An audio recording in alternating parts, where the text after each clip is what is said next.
그 다음에 이제 저희 1차, 2차 프로그램 같이 설명드릴게요. 자, 요거는 관세사 1차 프로그램인데, 일단 기본 이론 같은 경우에 저희가 기본적으로 5월 달에 시작을 합니다. 5월 달에 시작을 해가지고 1차 시험이 3월에 있거든요. 내년 3월에 있기 때문에 1차만 공부하시기에는 좀 시간이 너무 많아요. 열심히만 한다는 조건 하에 1차는 한 6개월 정도면은 충분히 합격이 가능하시거든요. 뭐 더 빨리 합격하시는 분들은 4개월 정말 열심히 하시면 뭐 또 합격하시는 분들도 있고, 너무 늘어져서 공부할 필요가 없으세요. 저희는 되게 몰입도 있게 딱 그냥 4개월, 5개월을 공부하시더라도 그렇게 공부하시는 게 낫지, 뭐 1년 동안 1차만 붙잡고 있다고 해서 뭐 1차 점수가 잘 나오냐? 그런 것도 아닙니다. 그리고 1차 같은 경우에는 객관식이죠. 60점만 넘으면 돼요, 평균 점수. 그리고 꽈락 40점만 면하면 되기 때문에 어느 정도 내가 실력을 올려놓으면은 충분히 1차랑 2차 병행해서 시험 공부도 가능하십니다. 그래서 관세법, 무형영어가 1교시에 이제 시험을 보게 되고, 내소세라고 해가지고 내국소비세법, 부가가치세, 주세, 뭐 이런 법들을 이제 회계학이랑 같이 2교시에 보시게 됩니다. 그래서 내소세랑 여기 회계학 같은 경우에는 재무회계 원가 회계로 이제 구분이 되어 있어요. 그리고 저희 관세사 1차 시험에서 가장 어려운 파트가 회계학입니다. 회계학. 가장 꽈락률이 높은 과목도 회계학이고, 그래서 아까 전에 처음에 말씀드렸던 열심히 공부하셔야 되는 게 관세법이랑 무형영어가 연결성이 있다. 하지만 회계학도 정말 열심히 하셔야 됩니다. 네. 왜냐하면 회계학 꽈락률이 제일 높고 회계학 때문에 1차 포기하시는 분들이 제일 많아요. 나머지 과목들은 뭐 관세법이 됐든 무형영어가 됐든 내국소비세법이 됐든 열심히만 한다는 조건 하에 시간이 다 해결을 해줘요.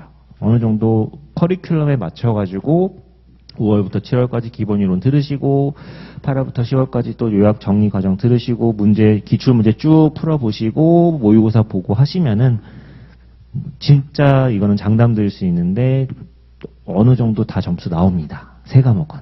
그래서 크게 걱정을 안 하셔도 되는데, 회계학은 1년을 공부해도 정복을 못 하시는 분들이 있어요.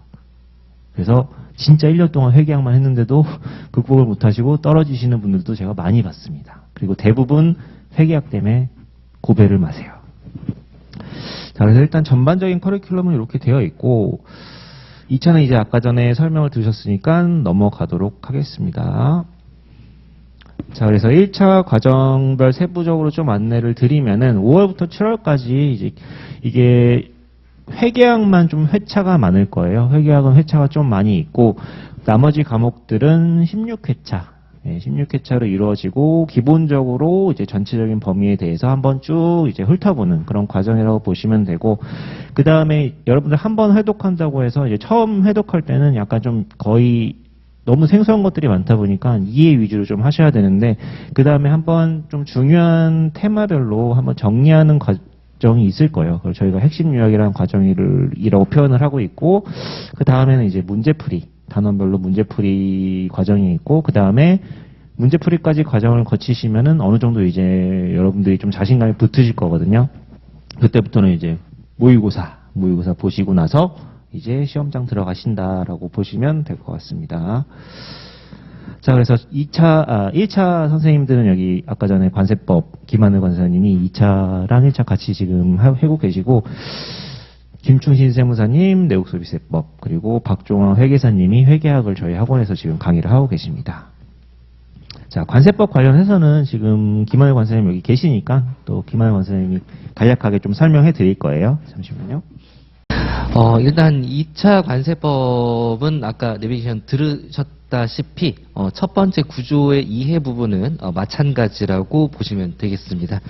그리고 두 번째부터는 좀 달라지는데, 합성량을 1차 관세법에서는 굉장히 좀 많이 줄여 드릴 거예요. 그래서 제가 요약정리 노트라고 그래가지고 제가 뭐라고 그러죠? 아이패드로 이렇게 그려서 좀 해놓는 게 있거든요. 그런 걸로 한 30페이지 분량.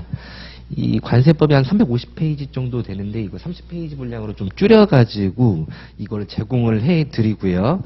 그 다음에 요약정리 부분이 끝나게 되면은 출제 지문 유형을 파악을 하면서 어떻게 하냐? OX나 기출 문제 그리고 예상 문제를 통해서 분석을 하게 되는데, 여기서 유형을 파악한다라고 하는 것은 어차피 여러분들이 다양한 문제를 접하더라도 비슷한 유형이다라는 게 느껴지면은 그때 유형이 파악된 거라고 보시면 되겠어요.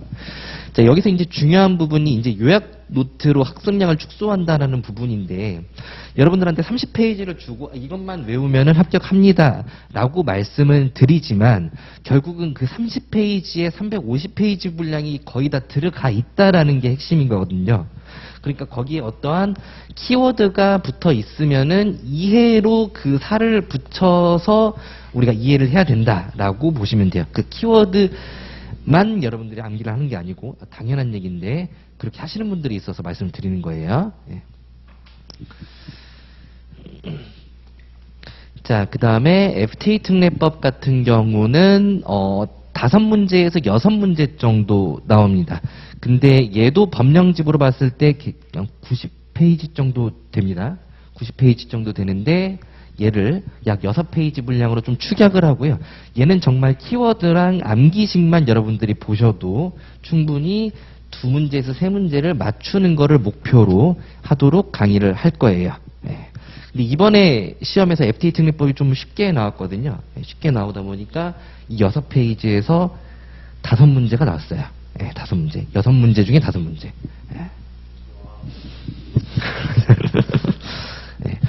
그리고 완성은 실전 모의고사를 통해서 완성을 하시면 되는데, 이때는 1월부터 3월까지가 되겠죠. 여기서 한 가지 좀 짚고 넘어가야 될 게, 여러분들이 1차 관세법하고 2차 관세법하고 연결이 되지 않습니까? 근데 1차 관세법을 공부를 하시다 보면은 중간쯤 가다 보면 이제 문제를 푸는 형식으로 공부를 하게 되는 거예요. 그럼 굉장히 지엽적인 내용으로 공부를 하게 되는 거죠. 그랬을 때 내가 처음에 배웠던 구조가 다 뭉개져요. 구조가 다 없어져요. 그래서 이 구조는 계속해서 매일매일 10분 정도는 계속 잡아가는 상태로 1차 공부를 하셔야지 나중에 2차로 왔을 때 훨씬 더 수월해지게 됩니다. 그 부분은 간과하지 마시고 계속해서 구조는 잡아가시되 조금씩만 심혈을 기울여서 하시되 1차 목적으로 하시면 될 것 같아요. 이 부분만 체크를 하시면 될 것 같습니다. 자, 이어가지고 이제 무역영어 말씀드릴게요. 무역영어는 2권으로 일단 구성이 되어 있고, 첫 번째 이제 1권 같은 경우에는 이제 국문으로, 그러니까 무역에 대해서 이제 무역학과나 이런 쪽을 전공하신 분들은 아무래도 조금 더 쉽게 접근하시는 경향이 있는데, 이제 아예 아무것도 모르시는 분들을 대상으로 이제 강의를 한다라고 이제 좀 생각을 하시면 될 것 같아요. 그래서 기본적인 어떤 무역의 전반적인 내용들을 여러분들이 아셔야지 이제 2권, 1권은 그냥 이론서라고 보시면 되고 2권은 다 영어로 되어 있습니다.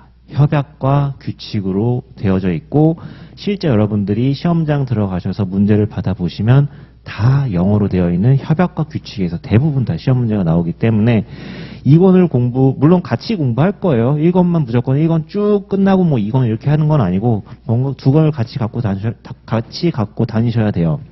그래서 이제 기본적으로 이론 먼저 설명드리고 그거랑 연관성 있는 이제 협약이랑 규칙을 이제 같이 공부를 하실 거예요. 그리고 이건 저희 협약이랑 규칙 공부하실 때는 정말 물론 외국에서 영어 공부를 하시고 오신 분들은 조금 더 수월하게 공부를 하실 수 있겠지만 문장을 다 뜯어가지고 문법까지도 정말 상세하게 안내를 드릴 거예요.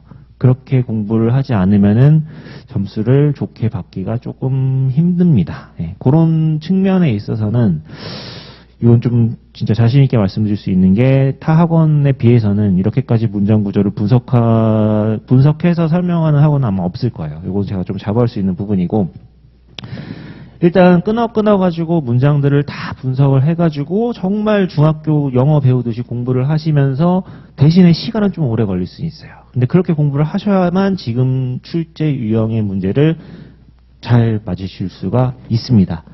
그래서 이제 국문을 먼저, 국문이랑 영문이 어디에 이렇게 표현이 되어 있는지를 다 설명을 드리고, 나중에 이제 시험장 들어가시기 전에는 2권, 영문만 보시고 이제 그래도 어느 정도 다 보실 수 있게끔 만들어 드립니다.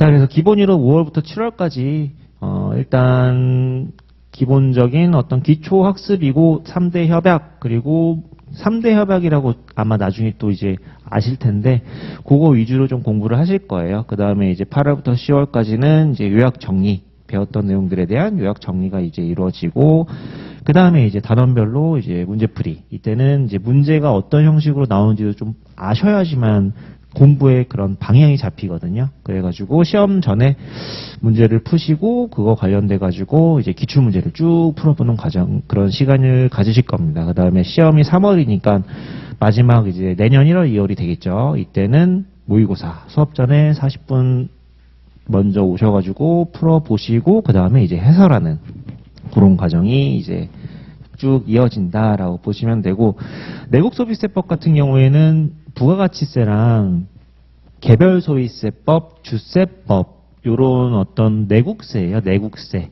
어떻게 보면은 우리는 관세법, 관세사기 때문에 관세만 공부하면 되지 않느냐 하지만 부가세랑 같이 다 연결되어 있는 부분이 있어가지고 나중에 관세사가 되셔가지고 실무하시다 보면은 이런 내국세에 대해서도 여러분들이 좀 아셔야 되거든요.